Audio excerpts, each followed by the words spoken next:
que sí, Sí, estamos. sí, sí, se escuchó un sí.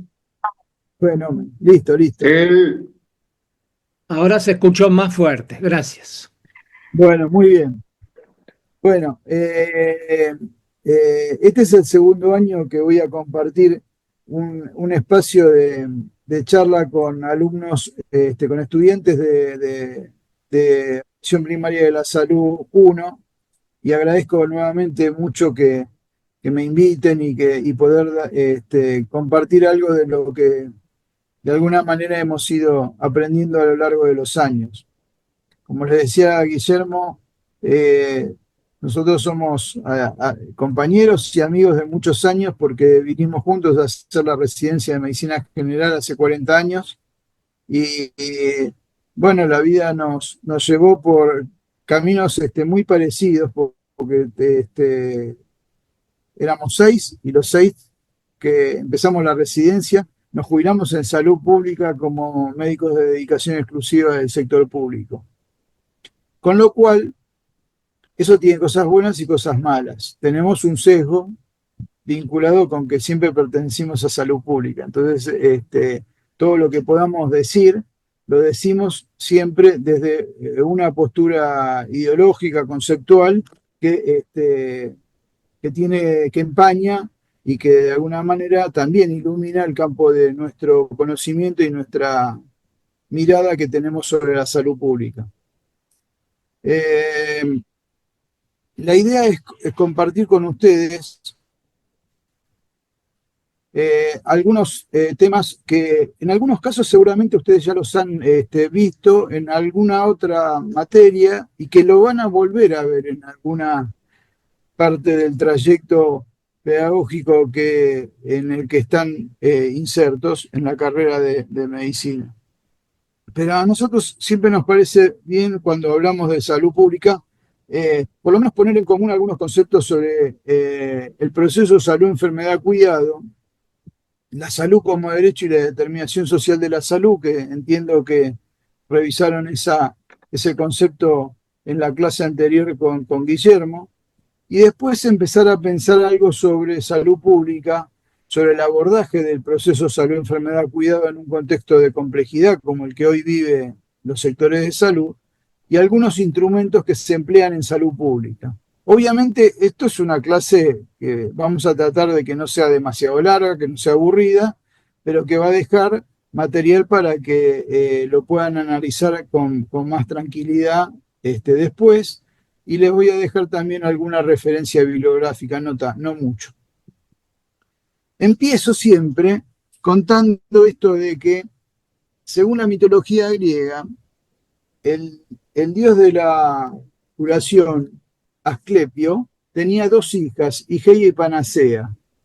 Las dos se disputaban el favoritismo de su padre, y como eran hijas del dios de la curación, bueno, cada una tenía una mirada muy particular respecto de la salud. Así Igeia se le identifica como la diosa de la salud, de la limpieza y de la higiene, y justamente por eso es que se la asocia con la prevención de la enfermedad. Justamente de la palabra higiene proviene la palabra higiene, que alude de alguna manera a la promoción y prevención en salud.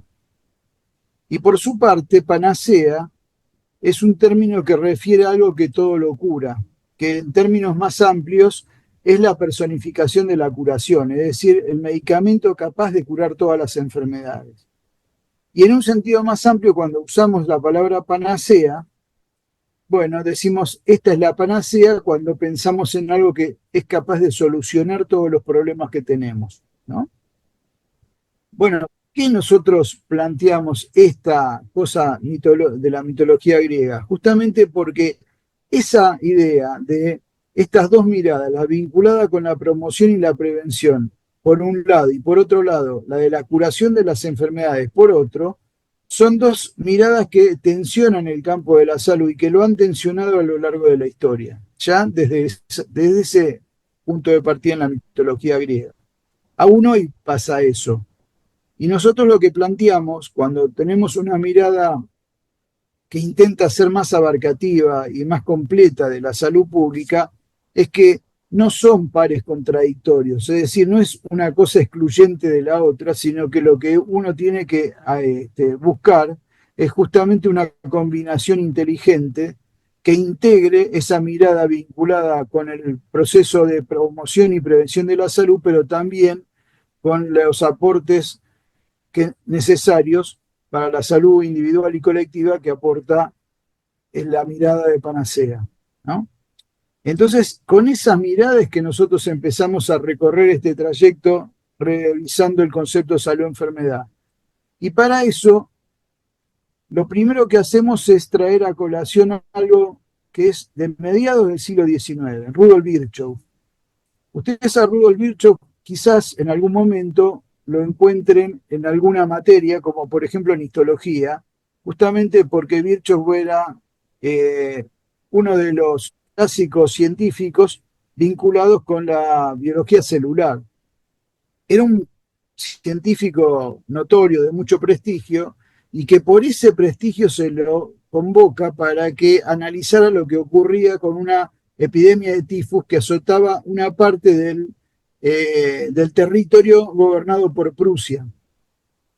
Cuando todos esperaban que Virchow emitiera un informe muy científico, muy acotado, vinculado con alguna cuestión microbiológica y que explicara científicamente lo que ocurría, sin embargo las recomendaciones de Virchow sorprenden porque él plantea cosas como las que menciono ahí. Por ejemplo, que Silesia, el lugar donde ocurría la epidemia, tuviera derecho a comunicarse en su propia lengua polaca y que pudieran elegir a sus autoridades y que se separara la Iglesia del Estado, en ese momento en una conjunción inseparable, inclusive que los impuestos se trasladaran de los ricos, de los pobres a los ricos, es decir, que los que estaban sometidos a más peso tributario que eran los pobres, bueno, dejara de ser así para que asociados en cooperativas pudieran desarrollar todo su potencial productivo y mejorar en definitiva la calidad de vida. Es decir, que lo que plantea Virchow como resumen, como síntesis de lo que él ve en un lugar donde está ocurriendo una epidemia, es que hay que empoderar a los grupos excluidos. Por primera vez en la historia de la medicina aparece un personaje que empieza a plantear que la medicina es una ciencia social y que la política no es otra cosa que medicina a gran escala.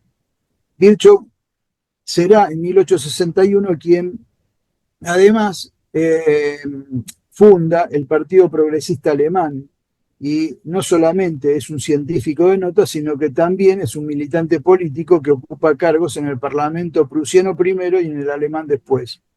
Es decir, un hombre que desde la medicina, desde la salud, se compromete políticamente con el devenir de la población y de la comunidad a la que pertenece. Vean ustedes, mediados del siglo XIX. Más cercano en la historia aparece este hombre que rescatamos también, que es Henry Sigeritz, que es un suizo de nacimiento, que un gran viajero que conoce muchos lugares del mundo, hasta ese momento no tan visitados por los europeos, y que de vuelta de sus excursiones y de aprender muchas lenguas, vuelve a Suiza y estudia medicina. Finalmente, Sigeritz recala en Estados Unidos y es el que crea el Instituto de Historia de la Ciencia en la Universidad Johns Hopkins. Se transforma de a poco Sigeritz en un hombre que, en las antípodas de lo que planteaba la Academia Nacional de Medicina de ese entonces de Estados Unidos, que era la Sociedad Médica Americana, y que era la que ocupaba el escenario sanitario de esa época, él plantea cosas tales como que la salud no es solo la ausencia de enfermedad, sino que es algo positivo. Digamos, una frase propia de Sigeritz que resulta familiar, sobre todo cuando uno la compara con esta frase, que es: la salud es un estado de completo bienestar físico, mental y social, y no solamente la ausencia de afecciones o enfermedades. Efectivamente, esta es la definición de salud que aporta la OMS cuando se crea en la posguerra en 1948. Y Sigeritz, este hombre que empieza a ser un referente de la medicina social sin que todavía se llamara medicina social a esa línea de pensamiento, es uno de los mentores de esta definición de la Organización Mundial de la Salud. Y en una clase que yo pueda compartir con estudiantes de medicina o de posgrado, nunca puede faltar el padre del Hospital Público Argentino, el fundador del sanitarismo nacional, que es el doctor Ramón Carrillo. Fue el primer ministro de Salud de la Argentina, y justamente en línea con esto de que planteábamos de Virchow y de Sicheritz, Carrillo ya en la Argentina, mitad del siglo XX, él plantea esta frase que termina siendo una frase célebre que muchos repiten, en la primera parte de la frase, cuando Carrillo dice: frente a las enfermedades que genera la miseria, frente a la tristeza, la angustia y el infortunio de los pueblos, los microbios, como causas de enfermedad, son unas pobres causas. Y agrega Carrillo, en una conferencia que él dicta en 1951, por ello en los futuros libros de patología tendremos que agregar como causales de enfermedad, además de los agentes biológicos, físicos y químicos que conocemos los médicos, los agentes psicológicos, sociales, económicos y los agentes étnicos. Es decir, Carrillo, en línea con este pensamiento de la medicina social, plantea que los problemas de la medicina, como rama del Estado, no pueden ser resueltos si la política sanitaria no está respaldada por una política social. Bueno, ¿por qué planteamos todo esto? Porque entendemos que la salud es más que esa línea causal entre un factor y una consecuencia. Y por eso nos interesa plantear que la salud hay que asumirla como el bien ser, siguiendo de alguna manera los preceptos de la cosmovisión de los pueblos originarios de la América Andina, cuando plantean que la salud como bien ser es aquella situación, aquel proceso de lucha para mantenerse sano, para vivir libre, responsable y feliz. Del otro lado del charco, en Europa, Sigmund Freud diría: estar sano es amar y trabajar. Con esas dos palabras simples define a la salud.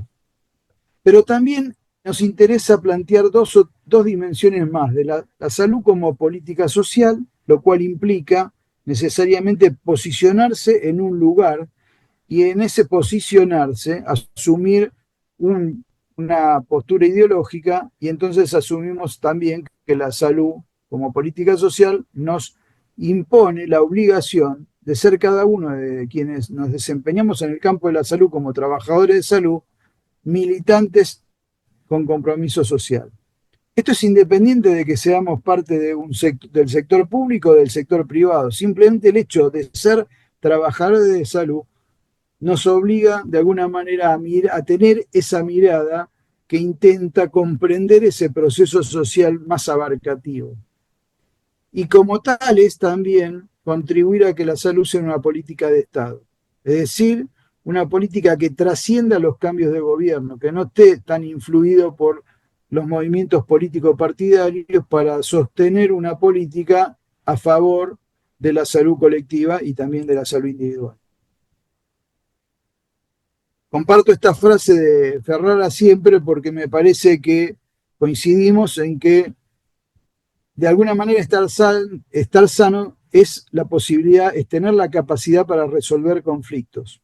Pero en esa lucha por resolver conflictos, lo que plantea Ferrara es que no es una lucha individual. Es decir, estar sano no es una situación que se resuelve en la interfaz entre el médico y el paciente solamente.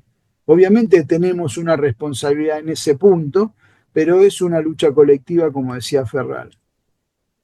Por eso, de alguna manera, resumiendo, decimos que la salud, si bien tiene que ver con los condicionantes genéticos, biológicos y emocionales, también depende de las relaciones sociales, y esas relaciones sociales se dan en un proceso histórico determinado que determina una estructura y una dinámica de la sociedad, una distribución del poder, digamos, en una sociedad que lleva a que elijan un modelo económico y que una eso se corresponda también con un tipo de organización del Estado. Es decir, todos estos elementos que habitualmente uno no los piensa como vinculados con la salud, desde nuestra perspectiva tienen relación con la salud. Y todo ello es lo que nosotros integramos dentro de esta idea, de este concepto que es la determinación social de la salud. Es decir, la salud como producto, como resultado de múltiples factores que interactúan entre sí para dar un resultado de un estado de salud. Es decir, la salud colectiva es de alguna manera pensar en las condiciones materiales de vida. Esto es muy evidente, ¿no? El tipo de vivienda, el tipo de acceso, de ingreso que tienen las personas, del acceso a servicios básicos, el nivel educativo que alcanzan, que es mucho más que el nivel de información al que acceden, sino que hay mucha evidencia de que el nivel educativo tiene que ver con mejores indicadores de salud también. Algo que a veces no tenemos en cuenta y es que las formas de nombrar los hechos sociales hacen también a la salud colectiva, en el sentido de que hay percepciones sobre la realidad social que se construyen colectivamente, pero que muchas veces no son problematizadas o al contrario, son invisibilizadas. Sin embargo, la forma en que entendemos los problemas sociales condicionan también las políticas de salud y las acciones que desarrollamos en el campo de la salud. De la misma manera que tener en cuenta cómo abordamos la problemática de género y diversidades, bueno, la percepción de esta cuestión es también inherente a los trabajadores de salud si es que pretendemos no generar diferencias en la calidad y en la cantidad de prestaciones que ofrecemos a la comunidad. Los determinantes comerciales hacen a la salud colectiva, es decir, todo lo que tiene que ver con la publicidad, con los productos de consumo, con el incentivo, digamos, a muchos estilos de vida que finalmente terminan siendo no saludables o directamente perjudiciales para la salud y que hoy se engloban dentro de lo que se llaman determinantes comerciales, así como los determinantes ambientales. Ustedes han vivido, como todos nosotros, la última pandemia. Y la pandemia, entre otras cosas, nos deja la clara lección de que el cambio climático, el entorno físico y las intervenciones que los seres humanos hacen sobre su medio ambiente, sobre el nicho ecológico en el que viven, bueno, tiene un impacto en la salud individual y colectiva. Hoy no podría entenderse la salud sino como la conjunción de la salud animal, ambiental y humana en equilibrio. Y esto vuelve a remitirnos a la idea de esa armonía con la madre tierra de la cosmovisión de los pueblos originarios andinos. Por supuesto, la salud colectiva también depende del acceso a los servicios de salud.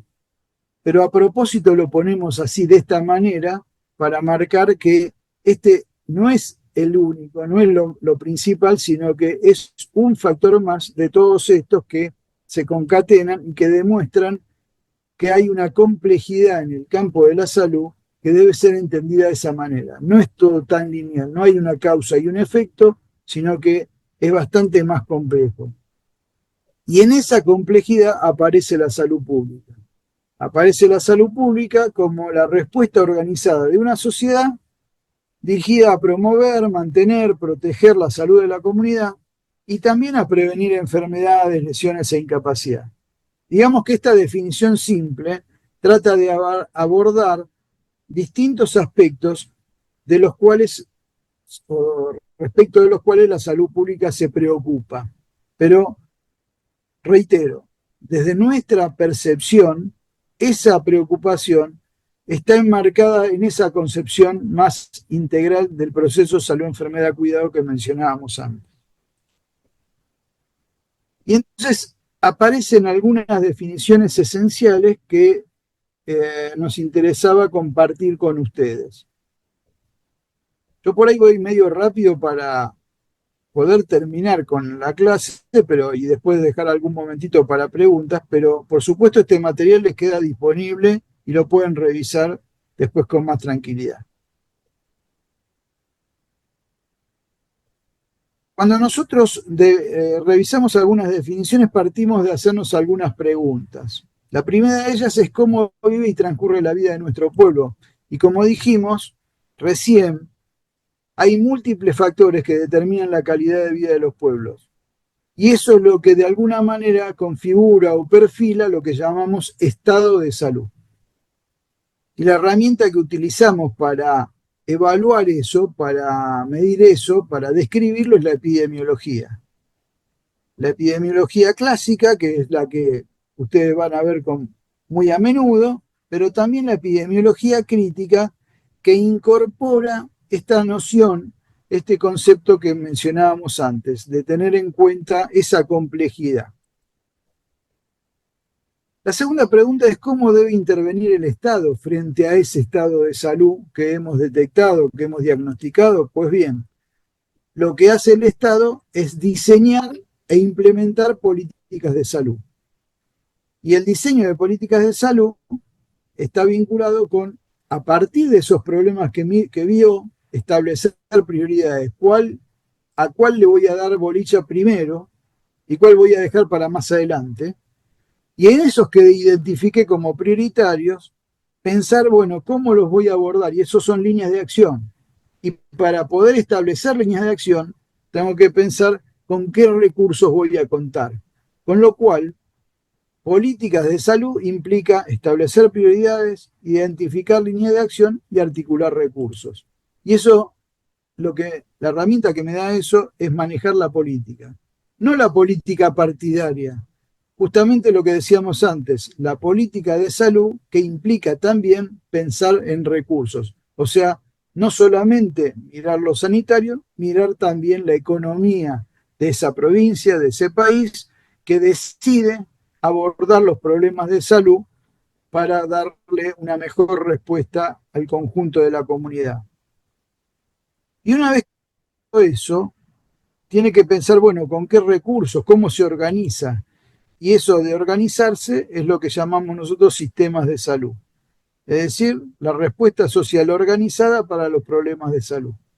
Un sistema de salud es eso, es una respuesta social organizada, ordenada de una determinada manera. A lo largo de la historia hubo distintas maneras de ordenar lo que la comunidad dispone para resolver los problemas de salud. Es decir, que hubo distintos tipos o modelos de sistemas de salud. Y básicamente lo que genera eso, la herramienta que permite implementar un sistema de salud, es la planificación y la gestión. ¿Esto qué quiere decir?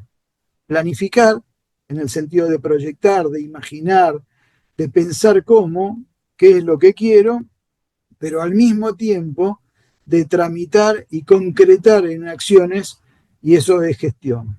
La vinculación dinámica entre la planificación y la gestión tiene que ver con los sistemas de salud. La cuarta pregunta que nos hacemos es, bueno, ya sabemos qué le pasa a la comunidad, ya pensamos cómo intervenir desde el Estado, qué organización darnos, cómo articular los recursos, pero tenemos que pensar, bueno, cuáles son esos recursos sanitarios, cómo se organizan, cómo se ponen en juego, y una parte entonces del sistema de salud está dado por lo que llamamos sistemas de atención médica. Que la palabra a lo mejor confunde porque uno pensaría que es solo vinculado con los médicos. Sin embargo, el sistema de atención médica es la porción del sistema que tiene fines de atención sanitaria, pero ahí entramos todos los trabajadores de salud. Y entonces ahí hay estrategias, hay tácticas, hay normas que se ponen en juego y que a lo largo de la carrera ustedes irán viendo progresivamente cada vez de mayor complejidad. Ejemplos, digamos, de todo esto que hemos comentado y que tienen que ver con la salud pública.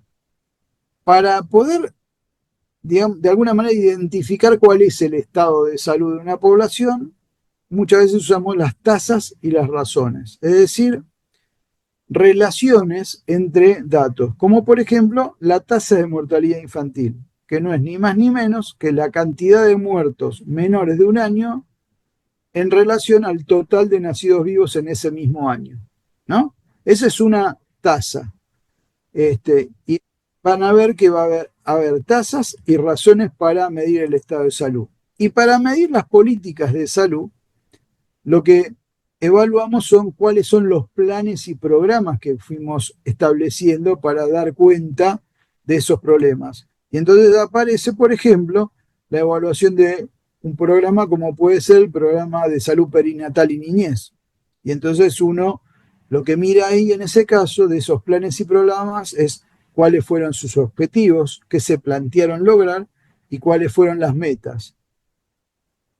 Dicho en forma sencilla, las metas son los objetivos puestos con números y entonces uno cuando evalúa un programa ve hasta dónde se logró alcanzar de los objetivos y las metas que se habían propuesto. Ejemplos de sistemas de salud. Bueno, cuando uno piensa en un sistema de salud como respuesta organizada, la categoría que evalúa son los recursos y cómo esos recursos producen. Es decir, cuánto de los recursos que se invirtieron se logran dar una buena respuesta. Y entonces aparece, por ejemplo, el número de médicos por habitante, el número de enfermeras por médico, el número de consultas por año, para que vean ustedes. En algunos casos estamos mirando recursos y los vinculamos con la población para poder compararlo con otro lugar. A ver cómo estamos nosotros, Neuquén respecto de Río Negro, o la Patagonia respecto del promedio del país, o la Argentina respecto de otros países de la región. Pero también miramos esto que tiene que ver con la producción. ¿Cuántas consultas, por ejemplo, por año producen estos médicos que tiene este sistema de salud? Como ejemplo, simplemente porque hay muchos indicadores que nos van permitiendo ir perfilando todas estas categorías. Finalmente, respecto del sistema de atención médica, muchas veces usamos una categoría que son las tasas de uso. Las tasas de uso simplemente significan, bueno, cuánto de esto que estamos mirando, por ejemplo, el número de resonancias por habitante y por año. Eso nos permite, de alguna manera, tener una proyección de cuántos recursos voy a necesitar para poder desarrollar un programa determinado para poder mejorar estas tasas y razones. O sea, vean ustedes cómo hay categorías que evaluamos y ejemplos de cómo los medimos que están una vinculadas con las otras. Es decir, no es que son independientes, que son separadas, sino que de alguna manera uno utiliza todo esto en un conjunto dinámico para poder, como dije antes, planificar y gestionar. Pensar, proyectar, pero también concretar acciones. Y en esto de concretar acciones y pensar en qué sistema quiero, muchas veces aparecen lo que nosotros llamamos pares falsamente contradictorios. Muchas veces pensamos que lo comunitario, lo que hacemos fuera de los hospitales, va en contra de la asistencia de las personas. Y que es más importante a veces aplicar una norma, una guía de práctica clínica para todos igual, versus pensar en el sujeto, en la persona que tenemos enfrente. O pensar que no es lo mismo lo individual que lo colectivo, o lo que se genera dentro del hospital y lo extrahospitalario, o también la idea de que es mucho más importante la evidencia que la experiencia, es decir, la evidencia en el sentido de lo que se ha demostrado que tiene resultados positivos, es más importante que la experiencia que tiene el operador, ese médico, ese enfermero, por lo que recuerda que le ha pasado en su trayecto laboral. O lo público y lo privado como otro par contradictorio. Pues bien, así como les decíamos antes, al principio, que no es Igeia o panacea, sino Igeia y panacea, también estos no son pares contradictorios, son pares complementarios, justamente porque a veces es un poco de cada cosa la que tenemos que tomar para poder manejarnos en un contexto de complejidad. Una complejidad que nos marca claramente que este no es un mundo mecánico y preciso, sino que hay muchas variables que entran en juego. Por eso no es una cuestión lineal, no es hay una causa y eso va a generar un efecto, sino que, como dijimos antes, con la salud misma, pero también analizando los sistemas de salud, vemos que el campo de la salud entonces es complejo. Y por eso esa complejidad se marca en que hay grupos de personas que interactúan en tiempo real, que no siempre siguen un libreto establecido, sino que generan actividades que alteran los contextos y por supuesto los resultados y los comportamientos de las personas se van modificando, pero que también tienen una historia, es decir, tienen una inercia, tienen un trayecto que hace presumible que vayan a actuar de determinada manera. En definitiva, la idea que queremos dejarles instalada es que el campo de la salud es complejo y que los sistemas, por lo tanto, de salud son complejos y por complejos son impredecibles. Esto implica que si nosotros asumimos que estamos en el medio de un campo complejo, es necesaria una adaptación continua y es necesario articular enfoques que midan lo cuantitativo con números, pero que también tengan en cuenta aspectos cualitativos.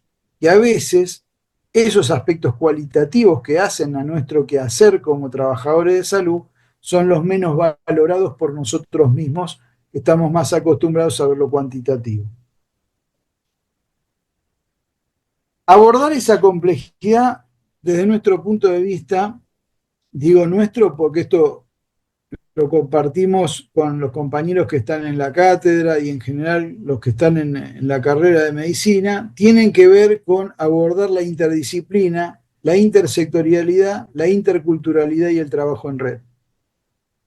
Estos son algunas de las cosas que ponemos en juego para poder dar cuenta de ese proceso complejo que es la dinámica salud, enfermedad, cuidado. En primer lugar, la interdisciplina, porque esto es algo que nosotros tenemos que asumir ya desde el momento en que ustedes están cursando la carrera de medicina. Es decir, la idea de que la medicina es una ciencia que por sí misma es muy limitada para arrogarse la idea de que puede sola contribuir a mejorar la salud colectiva. Es decir, la medicina es limitada y nosotros como médicos también somos limitados, necesitamos de otros.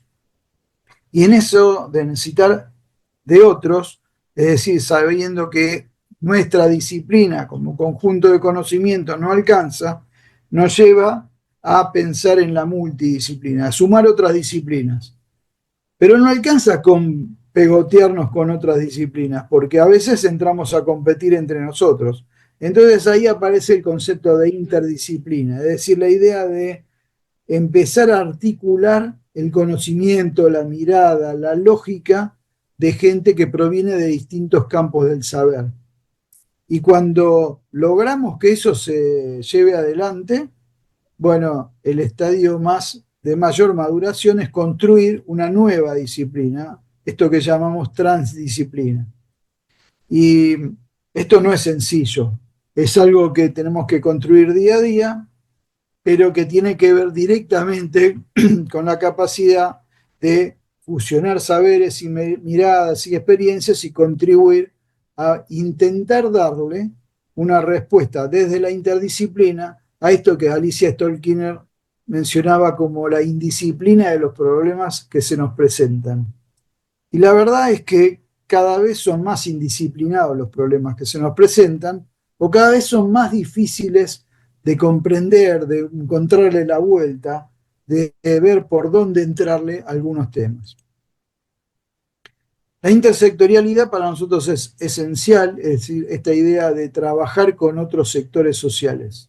Es decir, no solamente lo que está dentro del campo de la salud, también con otros que se preocupan por lo que tiene que ver con la salud, el bienestar y la calidad de vida.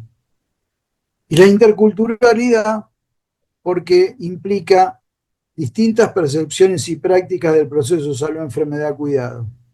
Es decir, buscar esa articulación no es sencilla, es compleja, es difícil, a veces inclusive desde la buena intención que tenemos metemos la pata, pero la idea es que la interculturalidad implica reconocer al otro o a los otros como seres dignos, no solamente porque tienen derecho y merecen una atención calificada, sino también porque en ese vínculo, en ese intercambio, en esa articulación hay una riqueza potencial mayúscula que muchas veces no sabemos aprovechar.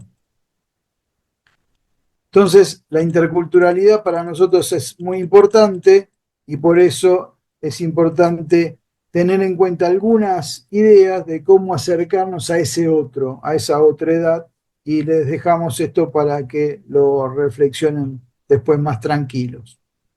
Pero la idea es, la interculturalidad es un espacio de diálogo que merece que lo exploremos, que nos pongamos en el esfuerzo de un proceso de comunicación cualitativamente distinto del que estamos acostumbrados. Finalmente, la construcción de redes.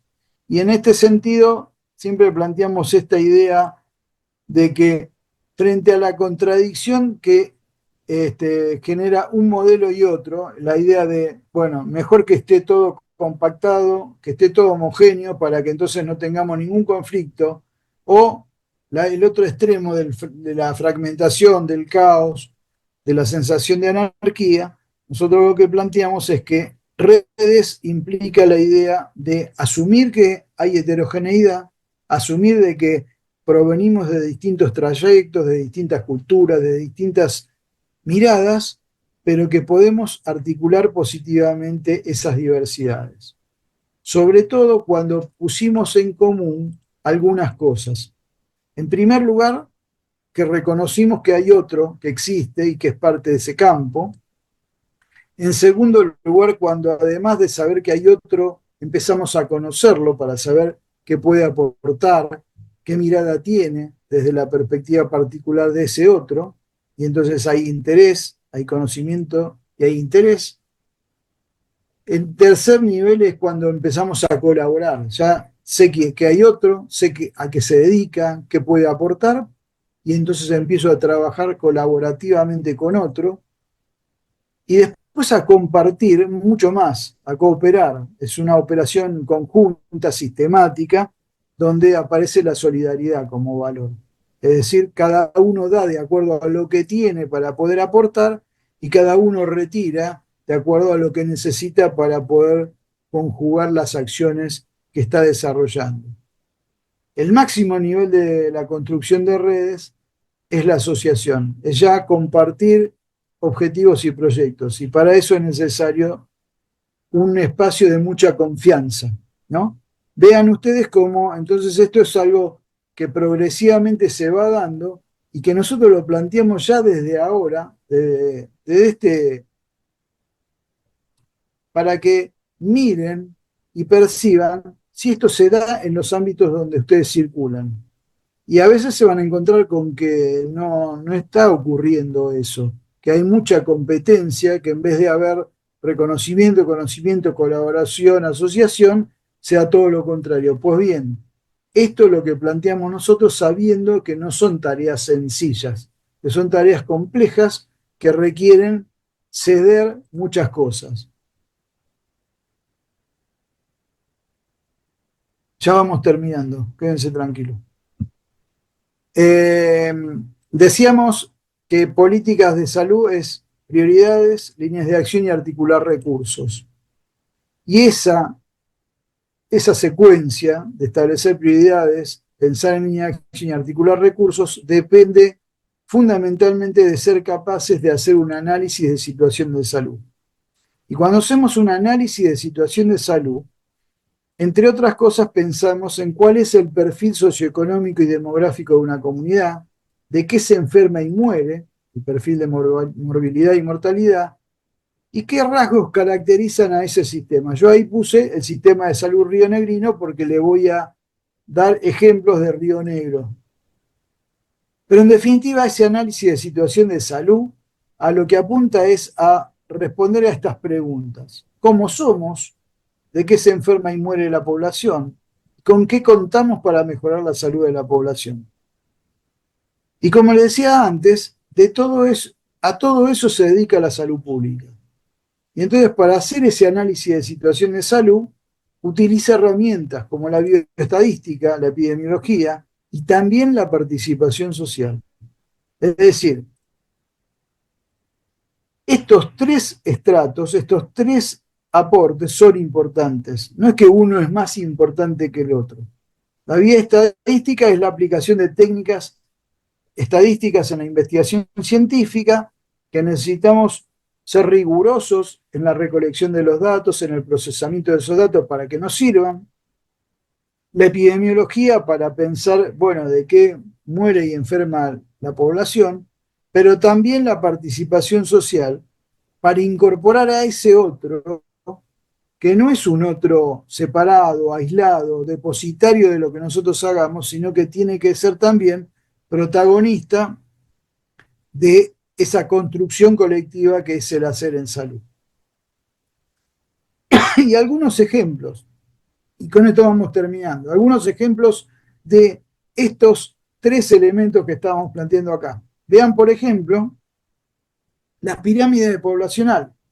Esto nos permite mirar la parte de la demografía, es decir, cómo somos. En las pirámides de población vemos cómo está compuesta la población si tenemos en cuenta los distintos grupos de edad, desde los más jovencitos en la base hasta los más viejos en la punta de la pirámide. La forma de la pirámide nos da una idea de cómo es esa población. ¿Es una población joven cuando tiene una base muy ancha? ¿Es una población envejecida cuando tiene una punta muy ancha y poquitos niños? Bueno, eso es importante verlo cuando uno se acerca a analizar lo que ocurre con una población. En este caso, la de Río Negro, en el año 2010 y en el 2022, ustedes van a ver cómo se va achicando la base, se va engrosando hacia la zona media y se va estirando un poquitito la punta porque hay más longevidad, la gente vive más años. Otro ejemplo es, por ejemplo, un ejemplo de epidemiología. Principales causas de defunciones en Río Negro en el año 2023. Entonces uno mira de todos los fallecidos, de por qué murieron. Y esto también nos permite identificar a qué le tengo que dar prioridad, qué tengo que mirar primero, qué no puedo dejar de atender si quiero que la población viva más y mejor. Entonces vean ustedes cómo las causas circulatorias ocupan el primer lugar y en segundo lugar los tumores. Perdón. Y un ejemplo del perfil prestacional, digamos, esto de decir, bueno, esta pregunta que hacíamos antes, ¿cómo nos preparamos para dar respuesta? De esto también se tiene que ocupar la salud pública. Y entonces miramos, por ejemplo, cuál es el presupuesto en salud ejecutado por habitante, cuánto invirtió el Estado, en este caso el Estado rionegrino, entre el año 2015 y 2023 en la salud de la población de esa provincia, o cómo fue la evolución de las consultas y los egresos, es decir, la cantidad de consultas ambulatorias que resolvió y la cantidad de pacientes que se internaron y que se fueron dados de alta de los hospitales de Río Negro, en una serie, en este caso, de 10 años, desde el 2013 al 2022. Eso también hace el análisis de situación de salud. O, por ejemplo, esta última, que tiene que ver con cómo nos fue con esto de las metas. ¿Ven? Ahí el programa de vacunación, de inmunizaciones, se plantea metas. Y las metas es ponerle número a la cantidad de niños, niñas, adolescentes y adultos que se vacunan, en este caso, por la vacuna del papiloma humano. Entonces, analizamos cómo es la cobertura por sexo, cómo ha sido en los últimos años. En este caso, ven, la amarilla es el VPH, la naranja el meningococo y la triple en el caso de las barras verdes. Es decir, ejemplos de medidas que desde la salud pública utilizamos para evaluar todo esto que veíamos antes, la bioestadística, la epidemiología, y uno diría, ¿y la participación social cómo la evaluamos? Bueno, pues la evaluación social también tenemos que tenerla en cuenta y es donde más flaco estamos desde salud pública, porque tenemos muy poca capacidad primero para promover la participación social y mucho menos para medir. Este es otro ejemplo que yo les quería traer, el ejemplo del Programa Provincial de Salud de Neuquén, 2024-2027, recientemente publicado, donde justamente da cuenta de esto de la salud pública como respuesta organizada para promover, mantener y proteger la salud de la comunidad, ¿no? Entonces habla de niveles de intervención y de acciones propuestas para la aplicación de la política sanitaria. Es un lindo ejemplo que les invito a que lo revisen, lo busquen en la web para ver cómo la provincia de Neuquén hizo un diagnóstico epidemiológico regionalizado el año pasado y a partir de eso planteó líneas de acción en distintos niveles, vean niveles de intervención, estilos de vida, personas diagnosticadas precozmente, personas diagnosticadas que acceden al tratamiento, personas cuidadas en relación al sobrediagnóstico y sobretratamiento. Cada uno de estos ítems merece un desarrollo más largo, más importante, que oportunamente ustedes los van a ver a lo largo de la carrera y de esta y de APS-1 y de APS-2.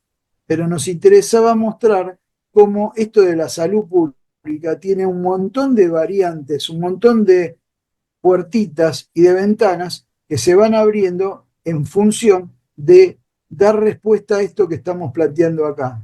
La promoción, la protección de la salud, pero también la prevención y la atención de lesiones y la limitación, la atenuación de la incapacidad que genera la enfermedad. Termino con esto. Les dejo acá en esta diapo algunas fuentes de información posibles sobre Río Negro y sobre Neuquén. Y también un librito que escribimos con Nassim Youssef Venturini, que publicamos ya hace 3 años y que está de acceso gratuito en el repositorio digital de la universidad, de la UNCO. Este fue un libro que publicamos en conjunto entre la editorial SICUS y Educo, y que está disponible gratuitamente en la red. Y justamente habla de sistemas de salud y en particular del modelo argentino y del caso Neuquén. Pero van a encontrar mucho en la red que pueden ir profundizando de a poquito, porque esto no es un tema que se agota ni en una clase ni con una materia y que tiene mucho que ver con el poder intercambiar con otros. Cierro recordando a un gran sanitarista argentino, así como lo recordé antes a Ramón Carrillo, a Floreal Ferrara, a Ginés González García. Porque esta frase alude a algo que tiene que ver justamente con la salud pública. Una de las cosas en la que siempre insistía es que una política de salud y un sistema de provisión de servicios de atención médica es un formidable instrumento para disminuir las inequidades. Las inequidades son diferencias, son desigualdades, pero en el caso de salud, decía Ginés, siempre son injustas y son inmorales. Por lo tanto, nuestro trabajo, nuestra preocupación, nuestra dedicación y nuestra pasión por la salud pública tiene que ver justamente con ser capaces de aportar nuestro pequeño granito de arena para reducir esas inequidades. Desde el lugar que nos toque estar en una cadena de atención, en salud, sea desde la base del sistema, sea desde la conducción. Eso es lo que aspiramos, a que nuestra colaboración, nuestra contribución esté destinada a reducir esas inequidades. Bueno, muchas gracias.